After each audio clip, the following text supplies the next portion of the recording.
اسلامی واقعات کے معزز ناظرین، آپ کو اپنے چینل میں خوش آمدید کہتے ہیں۔ آج بھی میں آپ سب کو ایمان افروز واقعہ سنانے جا رہی ہوں۔ یقیناً یہ واقعہ سن کر بھی آپ کا ایمان تازہ ہو جائے گا۔ یہ واقعہ ہے ایک ولی اللہ کا اور اس کے پختہ یقین کا اور اس کی دعاؤں کی قبولیت کا، اس کا یقین اللہ تعالیٰ کی ذات پر اور اپنی بخشش پر۔ آئیں سنتے ہیں اس واقعے کو، لیکن اس سے پہلے ہمارے چینل کو سبسکرائب کرتے اور ساتھ لگے بیل آئیکن کو بھی پریس کرتے تاکہ آپ کے پاس ہماری اپلوڈ کی ہوئی ہر ویڈیو پہنچ سکے۔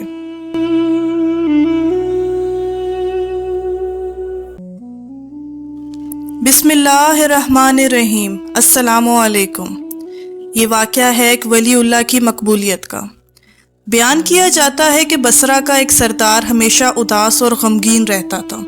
کسی نے اس سے دریافت کیا کہ آخر اس پریشانی کا سبب کیا ہے۔ اس پر سردار نے جواب دیا کہ بات کہنے کی تو نہیں ہے، پر کہی جاتی ہے کہ مجھ سے ایک ولی اللہ کی خدمت میں کچھ بے ادبی ہو گئی، اس لیے ڈرتا ہوں کہ قیامت کو اس کے مواخذے میں گرفتار نہ ہو جاؤں۔ واقعہ یہ پیش آیا کہ میں ایک مرتبہ زیارت بیت اللہ کو چلا گیا اور سب دوست اور عزیز و اقارب رخصت کرنے کے لیے آئے۔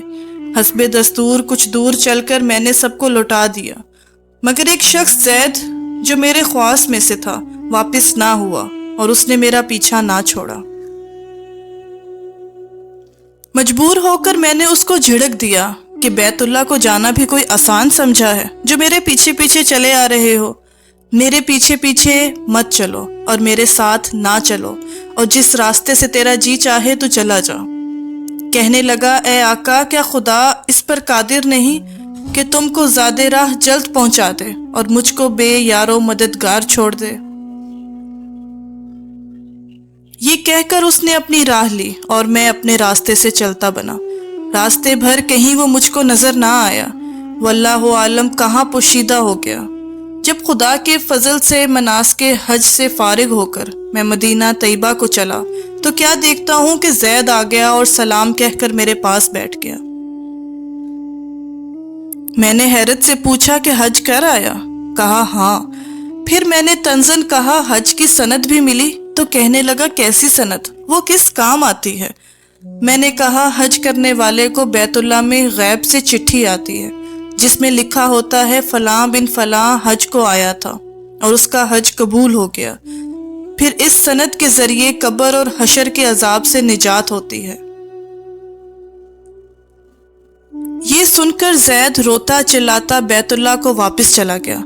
جب میں حضور اقدس صلی اللہ علیہ وآلہ وسلم کی زیارت سے فارغ ہو کر لوٹا تو کیا دیکھتا ہوں کہ زید پھر آ گیا، اور پھر سلام کے بعد ایک چٹھی اس نے میرے سامنے رکھ دی جو ایک نہایت عمدہ ریشمی کپڑے میں لپٹی ہوئی تھی، جس میں زید کے بارے میں عذاب قبر اور حشر سے نجات کے لیے لکھا ہوا تھا۔ یہ دیکھ کر میرے ہوش اڑ گئے۔ پھر ذرا سکون ہونے پر میں نے معلوم کیا کہ زید، بتا اس کی کیا حقیقت ہے، آخر یہ معاملہ تیرے ساتھ کیسے پیش آیا؟ تب اس نے بتایا کہ سنو بھائی، جب میں بیت اللہ پہنچا تو کعبہ حاجیوں سے بالکل خالی تھا۔ اس وقت میں نے گڑ گڑا کر زار و کتار رونا شروع کر دیا کہ اے مالک و دو جہاں، کیا غریب گنہگاروں کا حج بھی قابل قبول نہیں جو مجھ کو حج کی سند نہیں ملی؟ کیا غریبوں کا کعبہ اور صاحب کعبہ اور ہیں جو وہاں سے جا کر سند لاؤں؟ مجھ کو قسم ہے تیرے عزت و جلال کی، جب تک چٹھی نہ پاؤں کعبہ سے باہر نہ جاؤں گا اور روتے روتے یہیں مر جاؤں گا۔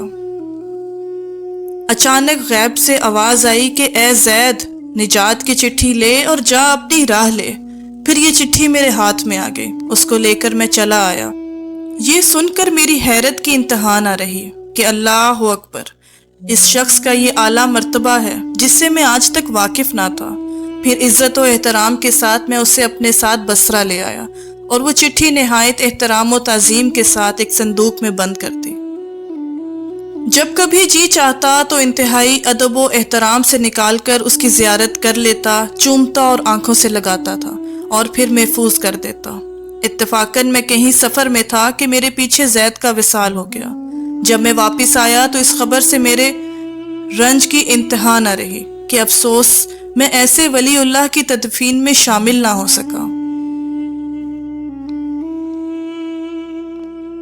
پھر اچانک مجھے وہ چٹھی یاد آئی جو میرے صندوق میں محفوظ تھی۔ اب تو میں اور بھی بےتاب ہو گیا اور اپنے اوپر افسوس کرنے لگا کہ سفر کو جاتے وقت میں نے وہ چٹھی زید کو کیوں نہ دی۔ پھر اپنا مہر شدہ صندوق منگا اور دیکھا کہ اسی طرح با مہر بند تھا۔ جب میں نے صندوق کھولا تو اس میں چٹھی نہ پائی۔ اب تو میرے غم کا کچھ ٹھکانہ نہ رہا اور ایک حشر کا عالم برپا ہو گیا۔ زاروں کے تار رونے لگا اور روتے روتے سو گیا۔ کیا دیکھتا ہوں کہ طرح طرح کی سجی ہوئی جنت میں زید سر پر ایک تاج رکھے ہوئے، زرق برق لباس میں تخت جوہر پر جلوہ افروز ہے اور اس کے چاروں طرف حوروں کے جمگٹھے ہیں۔ میں نے قریب جا کر سلام کیا تو اس نے کہا، اے آقا، اس قدر پریشان کیوں ہو؟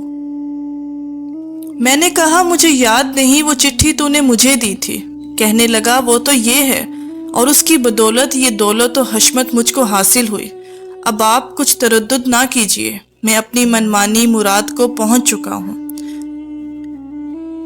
پیارے ناظرین، اس واقعے سے ہمیں یہ حاصل ہوا کہ جو اللہ کا ہو جاتا ہے، اللہ تعالیٰ اس کی سب مرادیں پوری کر دیتا ہے۔ دعا ہے اللہ تعالیٰ ہم سب کو بھی اس واقعے سے سبق حاصل کرنے اور اس پر عمل کرنے کی توفیق عطا فرمائے۔ آمین۔